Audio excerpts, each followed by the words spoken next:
原来寿喜烧自己做那么简单，只要有牛肉、蔬菜和豆腐，小火锅马上开吃。喜欢吃牛肉的一定要试试看这个小火锅，甜甜咸咸的滋味真的好温暖哦。先把洋葱切成丝，洋葱用来煮火锅的汤底，可以让汤头变得很鲜甜。青江菜可以切细一点，不然太大颗了不太好入口。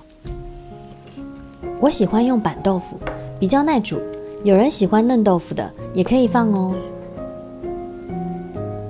这次来给鲜香菇切个花。日本的食物都很细致，香菇和红萝卜都会切成美丽的形状，让吃的人看到心情也变得很好。葱切成葱白和葱绿，葱白等等也是要来炒锅底用的。大白菜切成段，其实你喜欢的蔬菜都可以加，重点是每天都要多吃蔬菜哦。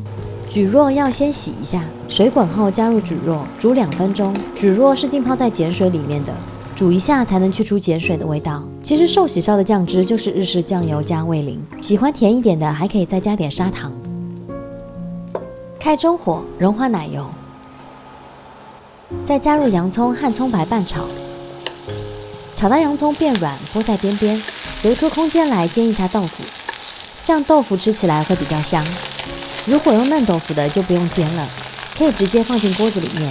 板豆腐煎到2面恰恰就夹出来，先关一下火，再放入乌龙面、蔬菜、豆腐和牛肉。Sukiyaki 起源于日本的明治时代，受西方食用牛肉的影响，是日本家庭聚会的经典料理。加入调好的酱汁，倒入清水，没过蔬菜，然后就可以开始煮了。哇哦，闻到 Sukiyaki 浓郁的香味了呢！冬天来个牛肉火锅真的超棒的。肉要赶快先吃掉，不然就老了哦。真的很爱这种甜甜的汤头耶。想要收看更多食物小知识，记得按赞、订阅和开启小铃铛哦。拜拜。